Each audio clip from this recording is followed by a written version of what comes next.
Hello അസ്സാം വലൈക്കും. ലക്ഷദ്വീപുകാരനാണ്. നമ്മുടെ ചെക്കന്മാരെല്ലാവരും കൂടിയിട്ട് ഈ പോണത്. ഇന്ന് നമ്മുടെ ചെക്കൻ്റെ കല്യാണം. അപ്പോൾ ഓൻ്റെ വീട്ടിൽ കുറച്ച് പണിയുണ്ട്. ആ പണിയെടുക്കാൻ വേണ്ടിയിട്ടാണ് ചെക്കന്മാരെല്ലാവരും കൂടിയിട്ട് അങ്ങോട്ട് പോകുന്നത്. ഇവിടെ ചെന്നപ്പോഴേക്കും 12 മണിക്കുള്ള സാധനം വന്നു. സാധനം മാത്രമേ വന്നുള്ളൂ, പണിക്കാർ വന്നില്ല. പണിക്കാർ നമ്മുടെ ചെക്കന്മാരാണ്. സാധനം വന്ന് ഇറങ്ങിയ പാടെ ചെക്കന്മാർ പണി തുടങ്ങി. ഇത് കേൾക്കുമ്പോൾ നിങ്ങൾ വിചാരിക്കും ഈ 12 മണി ഫുള്ളായിട്ട് ഇവന്മാരെടുക്കാമെന്ന്. ഒരിക്കലും അല്ല, 12 ഇടൽ മാത്രമേ ഉള്ളൂ. ബാക്കി വർക്കൊക്കെ പണിക്കാർ വന്ന് ചെയ്തോളും. ഇത് നമ്മൾ അമിനി ഐലൻഡിൽ നിന്ന് പ്രത്യേകമായിട്ട് ഇറക്കിയ പണിക്കാരനാണ് 12 ഇടാൻ വേണ്ടിയിട്ട്. 2 പേര് പണിയെടുക്കുകയാണെന്നുണ്ടെങ്കിൽ ബാക്കി 2 പേര് നോക്കി നിൽക്കും. അതാണ് നമ്മുടെ മക്കൾ. അപ്പോഴൊക്കെ നമുക്കുള്ള ഫുഡ് വന്നു. ഫുഡ് എന്ന് പറഞ്ഞാൽ പിന്നെ പണി അവിടെ സ്റ്റോപ്പ് ചെയ്യും. പിന്നെ ഫുഡിലേക്ക് നമ്മൾ കിടക്കും. അതാണ് നമ്മുടെ പിള്ളേർ. എന്തൊക്കെ പറഞ്ഞാലും ഏറ്റെടുത്ത പണി തീർക്കാതെ നമ്മൾ അവിടെ നിന്ന് പോകില്ല. അതും കഴിഞ്ഞ് നമ്മൾ നേരെ പോയത് ക്ലബ്ബിലേക്ക്. അവിടെ ചെന്നപ്പോഴേക്കും ചെക്കൻ്റെയും പെണ്ണിൻ്റെയും വെഡിങ് കാർഡും കൂടി ക്ലബിൻ്റെ മുന്നിൽ.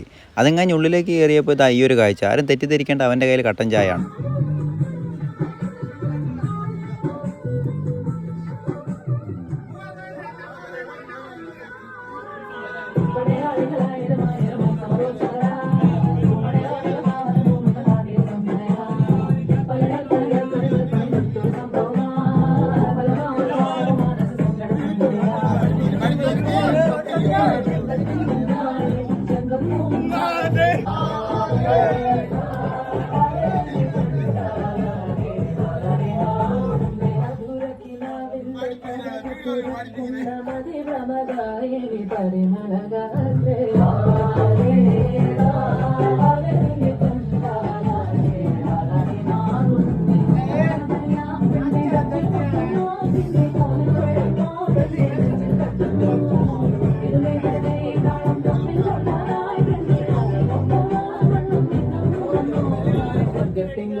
അങ്ങനെ അവിടുത്തെ ആഘോഷങ്ങളും കഴിഞ്ഞ് പിള്ളേരെല്ലാവരും കൂടിയിട്ട് നേരെ ചെക്കൻ്റെ വീട്ടിലേക്ക്. എന്താണെന്നല്ലേ, ചെക്കന് പെണ്ണിൻ്റെ വീട്ടിലേക്ക് പോകാൻ വേണ്ടിയിട്ട് റെഡിയാക്കുകയാണ്. മുഹൂർത്തം നോക്കിയിട്ടാണ് ചെക്കൻ പെണ്ണിൻ്റെ വീട്ടിലേക്ക് പോവുക. ഇത് പിന്നെ അങ്ങനെയാണല്ലോ, ഏതൊരു നല്ല കാര്യത്തിന് പോകുമ്പോഴും നമ്മളെല്ലാവരും അങ്ങനെ തന്നെയാണ്, മുഹൂർത്തം നോക്കിയിട്ടാണ് പോകാറ്. അതേപോലെ നമ്മുടെ നാട്ടിലുണ്ട് കേട്ടോ. എല്ലാവർക്കും ഒരു തെറ്റിദ്ധാരണയുണ്ട്, മുസ്ലിംസിന് മുഹൂർത്തം ഇല്ല എന്നുള്ള. പക്ഷെ അങ്ങനെയല്ല, നമുക്കും ഉണ്ട് ഈ മുഹൂർത്തം.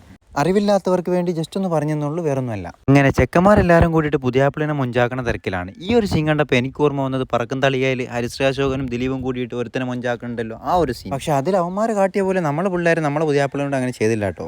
എന്തായാലും ചെക്കനെ അവർ മൊഞ്ചാക്കി. അതും കഴിഞ്ഞ് ഉസ്താദും വന്ന് അവൻ്റെ ജീവിതത്തിൽ ഏറ്റവും സുന്ദരമായ നിമിഷത്തിലേക്കാണ് അവൻ കടക്കാൻ പോകുന്നത്. അപ്പോൾ പിന്നെ ആ ഒരു കാര്യം ഭംഗിയാക്കി കൊടുക്കൽ അറിവുള്ളവരുടെ കടമയാണ്.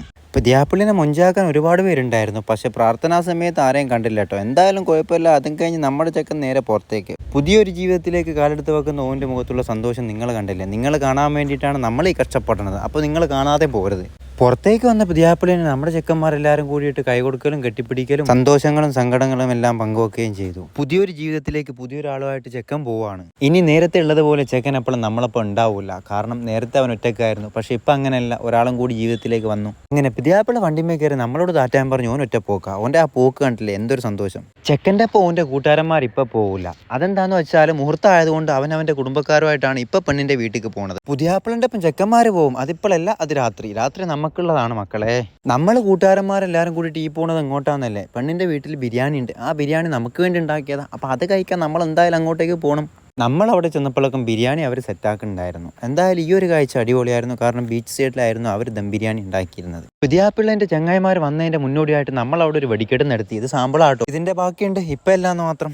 അവിടെ ചോറുന്നാൻ വന്ന ആൾക്കാരെ ഞെട്ടിച്ചുകൊണ്ട് നമ്മുടെ ചെക്കൻ്റെ ഒരു നടപ്പുണ്ട്, പടക്കം പിടിച്ചുകൊണ്ട്. ഏത് മൂട്ട് കുരുത്തക്കേട് നമ്മുടെ മെയിനാ. അത് നമ്മൾ എവിടെ ചെന്നാലും കാട്ടും. അതിന് നമ്മൾ യാതൊരു കുറവും കാട്ടൂല. പറയണവർ പറഞ്ഞു, നമുക്കൊരു വിഷയമല്ല. നമ്മളെപ്പറ്റി പറയണ കാരണവന്മാരോട് നമുക്കൊറ്റക്കാരെ പറയാനുള്ളൂ. നിങ്ങളുടെ കാലം കഴിഞ്ഞു, ഇത് ഞങ്ങളുടെ കാലമാണ്. ഞങ്ങളത് പൊളിക്കും, നിങ്ങളത് കണ്ടാൽ മതി. എൻ്റെ നാട് അകത്തിയിൽ കല്യാണത്തിന് വിളിച്ചവരും വിളിക്കാത്തവരും വന്ന് ഫുഡ് കഴിക്കും. അതിന് യാതൊരു കുഴപ്പമില്ല. വിഷക്കണവർക്ക് വന്ന് ഫുഡ് കഴിക്കാം. ഇൻവിറ്റേഷൻ കാർഡൊന്നും കൊടുത്തിട്ടല്ല നമ്മൾ കല്യാണത്തിന് വിളിക്കണം. അതുകൊണ്ട് തന്നെ ആര് വന്നാലും നമ്മൾ ഫുഡ് കൊടുക്കും. നാട്ടുകാരെന്നല്ല, പുറത്തുനിന്ന് വന്ന ആൾക്കാർക്കാണെങ്കിലും നമ്മൾ ഫുഡ് കൊടുക്കും.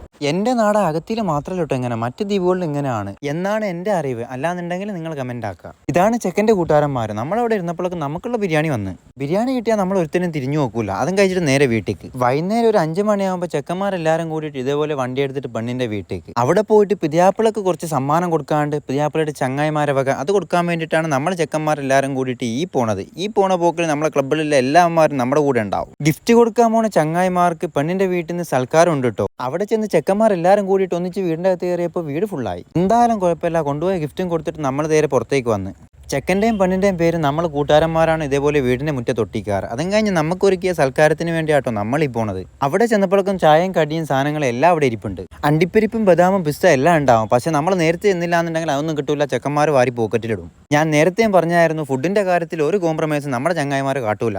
ഈറ്റിംഗ് തുടങ്ങിയ ചങ്ങായിമാർ തമ്മിൽ മിണ്ടൂല. നമ്മുടെ ചെക്കൻ്റെ കല്യാണ വിശേഷങ്ങൾ കഴിഞ്ഞിട്ടില്ല കേട്ടോ. ഇൻഷാ അല്ലാഹ് അതിന്റെ ബാക്കി വിശേഷങ്ങളുമായിട്ട് എന്തായാലും ഞാൻ നിങ്ങളുടെ മുന്നിലേക്ക് വരും. അതുവരെ ബൈ.